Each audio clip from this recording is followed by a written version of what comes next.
guys, welcome back to my YouTube channel, and today we are going to start a new extract of a novel.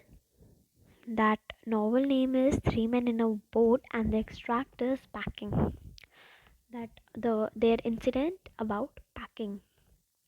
Now you will be thinking that in packing nothing is included, just we have to think which we have to keep, which we have to don't, which we not have to keep, then we pack it and then we go. So what there will be interesting in this? No, there is more interesting in this chapter. Now first of all, there were three friends: Jerome, Harris, and George. Jerome is the writer of the story, and George and Harris are his two friends. And there is one more creature. It's an animal. Their pet dog, which is Montmorency. Its role was very interesting. When we will go ahead, we will came to know. We would came to know that what was the what was its role. Now, now इधर जो Jerome है वो कहता है कि I would pack. ये लोग packing, मैंने अभी अभी आपको बताया कि ये आइलैंड पे जा रहे थे, इनको पैकिंग करनी थी, तो इसीलिए अब जेरोम ने बोला कि हम तीनों की पैकिंग मैं करूँगा. अब इसने बोला तो ये, और जॉर्ज और हैरिस देन उन्होंने पूरा जो मैटर था वो उसके ऊपर छोड़ दिया और बोलते ठीक है तुम कर लो. और वो बिना उसे बोले कि हम कुछ हेल्प करवा देंगे या नहीं तू कर ले लेकिन हम तेरी हेल्प करवा देंगे, तू हमें आइडिया दियो, नहीं, उन्होंने ऐसा कुछ नहीं बोला. वो सीधा जाके साइड पे जाके बैठ गए और वो देखते गए कि जेरोम क्या कर रहा है. अब ये तो जेरोम ने सोचा था नहीं. जेरोम ने ये सोचा था कि वो वही कि वो इन लोगों को जज करेगा, वो भी पैकिंग करेगा, ऐसा नहीं है कि वो पैकिंग नहीं करेगा, लेकिन वो भी पैकिंग करेगा और वो इन लोगों को जज भी करेगा कि आपको ऐसे करना है और ऐसे नहीं करना है, इसको ऐसे रखना है, इसको यहाँ रखना है, इसको यहाँ नहीं रखना है, इसको बाद में रखना है, इसको ऊपर रखना है, इसको नीचे रखना है, ऐसे जज करना था उसको. और उल्टा ही पड़ गया, उसको सब करने लग गया. अब जैसे जॉर्ज जो था वो, अब मैंने अभी ऊपर बोला था कि जॉर्ज और हैरिस चले गए. अब वो कहाँ गए? जॉर्ज जो था वो एक चेयर होती है, रॉकिंग चेयर, वहाँ पे जाके बैठ गया. हैरिस अपनी लेग्स टेबल के ऊपर लेग्स पे चौकड़ी मार के बैठ गया. और अब ये तो उसने इंटेंड किया नहीं था, बस मतलब उसको जॉब को बॉस करना था. अब ऐसे जो अगर कोई जेरोम को देखे तो वो उसको बिल्कुल भी सूट नहीं करता था, वो उसको बहुत इरिटेट करता था. हाउ? और वो वर्क कर रहा है. जैसे कि यहाँ का एक उसने इंसिडेंट भी अपना शेयर किया है कि वो पहले एक मैन के साथ रहता था, मतलब लाइक रेंट वो रहता था, और जब भी जेरोम उस मैन का हेल्प करता था वही मैन भी साइड पे सोफे पे, अब जैसे यहाँ पे क्या होता था, वो सोफे पे जाके लेट जाता था और उसको देखता रहता था और 1 घंटे तक वो उसको देखता रहता था. और जेरोम को वो बिल्कुल भी अच्छा नहीं लगता था कि वो काम कर रहा है, स्लेव की तरह वो कर रहा है और कोई और उसको मज़े से देख रहा है कि वो क्या कर रहा है और क्या नहीं कर रहा, और दूसरा वाला उसकी कोई हेल्प भी नहीं कर रहा. अगर चलो हेल्प कर भी दी तो शायद जेरोम को इरिटेट ना हो, लेकिन तब भी कोई उसकी हेल्प नहीं करता और वो खुद काम कर रहा है, वो भी खुद का और दूसरे वाले का, तो वो उसको इरिटेट करता था. लेकिन उसने ये नहीं बोला था कि सारा काम मैं ही करूँगा, उसने ऐसे बोला था कि चलो सारा काम मैं करता हूँ. तो उसके बाद फिर इन दोनों ने बोला कि ठीक है तू कर ले. और इन लोगों ने भी तो ऐसे नहीं बोला ना कि हम तेरी हेल्प करवा देंगे. अब वही चीज़ उसको इरिटेट करने लगी. फिर उसके बाद अब वैसे उसने फिर कुछ कहा नहीं और फिर वो अपनी नॉर्मल पैकिंग करने लग गया. और फिर उसने पैकिंग कर ली एट लास्ट और फिर वो बैठ गया और फिर उसने बैग्स को स्ट्रैप कर दिया. अब हैरिस और जॉर्ज मज़े लेने लग गए. कैसे? हैरिस ने बोला कि ओए क्या तूने जूता रखे बैग में? यार हमें ऐसे जाना है, हमें जूते भी तो पहनने होंगे. फिर अब वो जेरोम सोचने में लग गया, मैंने जूते रखे थे क्या? मैंने शायद जूते रखे थे, नहीं मैंने जूते रखे थे, हाँ रखे थे. अब वही उसको कन्फ्यूजन हो गई और फिर उसने बैग खोला और फिर उसने पूरा बैग खोला, उसने चेक किया, ठीक है उसने बूट्स रखे थे. फिर उसके बाद उसने पूछा कि तूने ये मुझे तू बाद में नहीं बोल सकता, जब तू उस समय नहीं बोल सकता था कि जब मैं बैग पैक कर रहा था या मेरा बैग बस पैक होने ही वाला था तब तू पूछ लेता, एंड में क्यों पूछ रहा है? तो तब वैसे ऐसा कुछ इंसिडेंट हुआ नहीं। बट उसके बाद उसने बोला कि तूने सोप रखा है, मतलब ऐसे ऐसे वो काम बोलने लगा, तूने सोप रखा है, शूज़ रखे हैं, या तूने अपनी बुक्स रखी हैं, कैमरा, मतलब जो चीज़ें ऐसी ट्रिप पे शिप पे बोट पे वो जा रहे थे तो उसके लिए जो जो चाहिए होता, मतलब एक एक करके थोड़ा थोड़ा चीज़ें ऐसे पूछता गया कि तूने ये रखा है, ये रखा है, ये नहीं रखा, ये रखा है क्या। अब वही उसको इरिटेट करने लगे और वो बार बार यही बोल रहा था कि तू पहले बोलता ना जब मैं बैग पैक कर रहा था, तू अब क्यों बोल रहा है जब बैग पैक हो चुका है। अब वही इसको फिर से इरिटेट करने लगा, ऊपर से वो दोनों उसकी हेल्प भी नहीं करवा रहे थे और वो एट लास्ट में पूछ रहे हैं। और अब एक और इंसिडेंट है जेरोम के साथ। उसके साथ क्या होता था, वो जब भी पैकिंग करता था वो सबसे पहले क्या रखता था, टूथब्रश, ब्रश रख देता था वो। और वो ये नहीं कि वो मॉर्निंग में रखता था, जैसे कि अगर उनको मॉर्निंग में जाना है ना तो वो रात को पैक पैक करता था और रात को ही ब्रश रख लेता था, क्योंकि ब्रश एक ऐसी चीज़ थी जो उसको बहुत हॉन्ट करती थी, बहुत ही घबरा देती थी, अरे मैं ब्रश नहीं लाया, ये नहीं हुआ, अब क्या होगा, नहीं। और उसके बाद फिर क्या हुआ, अब उसको लगा कि ब्रश मैंने रखा है नहीं, अब ये जेरोम खुद से ही पूछ रहा था। अब वो घबरा गया, उसने जल्दी से बैग खोला, उसको मिला ही नहीं।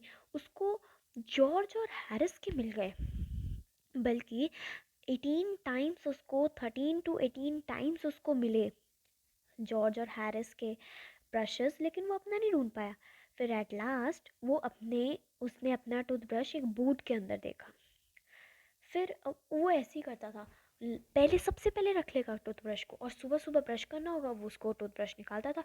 फिर वो सोच में पड़ जाता था मैं कहाँ रखूँ, और फिर फाइनली उसको अपने कोट की पॉकेट में रखना पड़ता था। और वो बॉयज़ है तो वो हैंकरचीफ भी लेके घूमते थे, तो इसलिए वो कोट की पॉकेट के हैंकरचीफ के अंदर रखता था ताकि वो इधर उधर कहीं गिर ना जाए। फिर अब यहाँ पे उसने बोला कि I found George and Harris 18 times over but I couldn't find my own. ये टूथब्रश के ऊपर बात हो रही है। Then he put the things back one by one and held everything up and shook it. Then he founded it. Then he founded his toothbrush inside a boot and he repacked it once. अब जब उसकी पूरी packing ख़त्म हो गई, अब जैसी मैंने अभी अभी आपको एग्जांपल दिए थे ना सोप का, फिर उसने फिर से बोला कि सोप तूने रखा, अब वही मतलब वही उसके साथ वो उसको छेड़ने लगे ऐसे। और फाइनली फाइनली जाके रात के 10:05 पे उनकी प्रॉपर पैकिंग ख़त्म हो गई। लेकिन ये तो थी कपड़ों की पैकिंग, अब खाने पीने का भी तो काम करना था। तो उन्होंने सोचा कि वो अब हैम्पर्स करेंगे। हैम्पर में हम एक लार्ज बास्केट होती है for carrying food. Hampers are the large basket which are useful for carrying their food. जैसे कि हम तो एक अलग से बैग में रख लेते हैं, लेकिन पहले बास्केट हुआ करती थी। अब वो बहुत थक गया था, लेकिन जॉर्ज एंड हैरिस ने बोला कि ये हैम्पर की पैकिंग हम कर लेते हैं, कुछ नहीं होता, तू रेस्ट कर ले। चलो अब ये तो अच्छी बात हुई, और वो चला गया और वो बैठ गया, और वो अब उन दोनों ने अपना काम शुरू कर दिया। अब ये था light hearted spirit eventually intended to show me how to do it. अब उसको लगा कि मैं भी ज़रा देखूं कि ये लोग कैसे करते हैं। अब वो उसको इतना मज़ा आ रहा था। क्यों? ऐसा नहीं था कि वो दोनों काम कर रहे वो आराम से बैठे, नहीं, उनकी हरकतों की वजह से। कैसे? अब उसने ये बोला है कि Harris was the worst packer in this world according to him. According to Jerome, Harris was the worst world packer in this world. Why? क्योंकि अब उन दोनों ने क्या किया था, स्टार्टिंग में एक कप तोड़ दिया। स्टार्टिंग में ही एक कप तोड़ दिया हैम्पर की पैकिंग करने से पहले। फिर अब वो डर के मारे बाकी की प्लेट्स को, कप्स को, पाइल्स को, bottle, kettles, jar, pies, stoves, इन सब को, टमाटोज, इन सब को देख रहा था। और वो थोड़ा उसको एक्साइटिंग लग रहा था कि यार ये इनके साथ क्या करेंगी, चलो देखते हैं। अब उसको मज़ा आने लग गया उनकी हरकतें के ऊपर। फिर हैरिस, अब उसकी सेकंड गर्ल थी। हैरिस ने हैम्पर्स के सबसे नीचे रख दी स्ट्रॉबेरी जैम, सबसे नीचे रख दिया टमाटोज, रॉ टमाटोज, और उसके ऊपर रख दी स्ट्रॉबेरी जैम का डिब्बा। What happened? टमाटो स्क्वीज्ड, और इतनी बुरी हालत हो गई थी उन टमाटोज की कि उनको एक स्पून से, एक टी स्पून से उसको उठा उठा कर साइड पे रखना पड़ रहा था। Then other thing, third thing what happened about the butter. Yes, butter के साथ कैसे हुआ? बटर में उन्होंने क्या किया, सबसे पहले बटर उनसे, चलो बाई चांस नीचे गिर गया, कुछ नहीं होता, लेकिन जॉर्ज ने उस बटर के ऊपर पैर रख दिया और वो बटर उसके पैरों पे चिपक गया। चलो, उसने उसको उठा के साइड पे रख दिया, लेकिन फिर उसके बाद वो उसके स्लीपर से निकल गया, उसने साइड पे रख लिया। अब उन्होंने सोचा कि इस बटर का क्या करें, उसको हमने उस बटर को उन लोगों ने केटल के अंदर डाल दिया।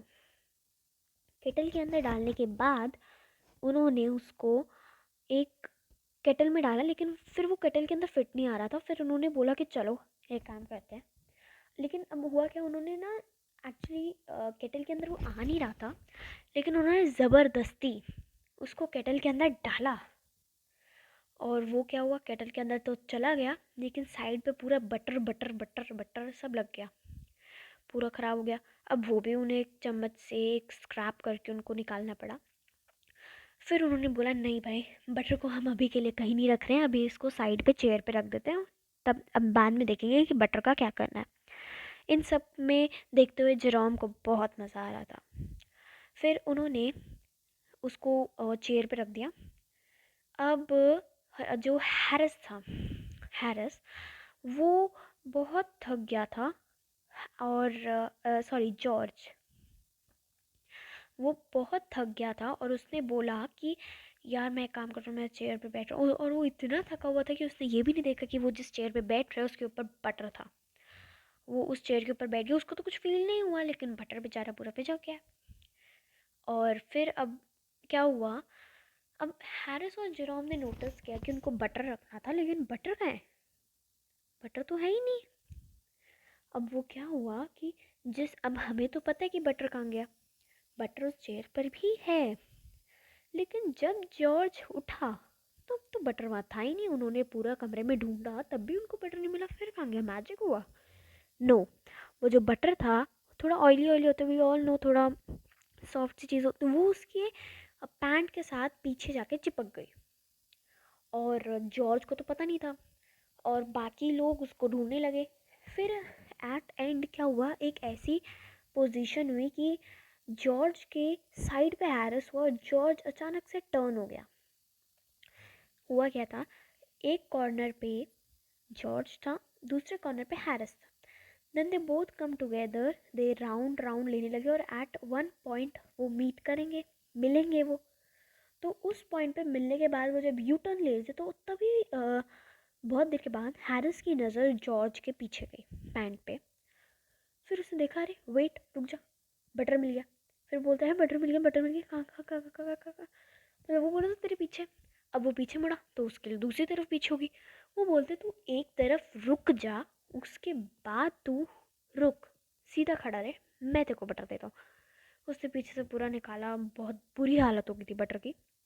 और फिर उन्होंने उस बटर को साइड पे रख दिया, और तब भी उन्होंने ये नहीं सोचा कि हम कोई नया बटर ले लेंगे, क्योंकि उसकी हालत बहुत बेकार हो गई थी। उसके ऊपर पैर चला गया, उसके ऊपर कोई बैठ गया, वो पूरा अजीब सी शेप हो गई उसकी, मतलब पूरा मेल्ट सा हो गया। लेकिन तब भी उनको वही बटर लेना था जिसके ऊपर ऐसे पैर आया हुआ था, और पैर, जूता, जूते पे इतनी मिट्टी होती है, डस्ट होती है। नहीं, उन्होंने ऐसा कुछ नहीं किया। उन्होंने मिट्टी और वही, मतलब इतना बुरी हालत हो गई थी बटर की, तब भी उन्होंने वही बटर लिया। अब आती है मॉन्टमोरेंसी के ऊपर बात। मॉन्टमोरेंसी जो था, उसका एक ही एम्बिशन था लाइफ में कि वो जिस भी रास्ते पे जाए उसको उसको उस पे swan and B swan air at, B swan at मतलब कि बी स्कोल्डेड। देखो, मॉन्टमोरेंसी का जो एम था, एम्बिशन था लाइफ में, वो ये था कि वो जहाँ पे भी जाए वो वहाँ पे उसको गुस्सा या स्कोल्ड होना ही है, किसी ना किसी से उसको गुस्सा और स्कोल्डेड होना ही है। अब क्यों भाई? और वो एक डॉग था, ये बहुत ही अजीब किस्म का डॉग था। वो लोगों को मैड कर देता था, इतनी न्यूसेंस बना के रखता था वो। और अब उसने देखिए यहाँ पे भी कितना हाल बेहाल कर दिया था लोगों का। वो ऐसी हरकतें करता था कि लोग उसके सर पे, उसके ऊपर चीज़ें फेंका करते थे और उसको मज़ा आता था। फिर उसको प्राउड फील होता था कि हाँ चलो, मैंने कुछ तो काम अच्छा किया है। उसको लगता था कि उसका हाईएस्ट एम अचीव्ड हो गया है।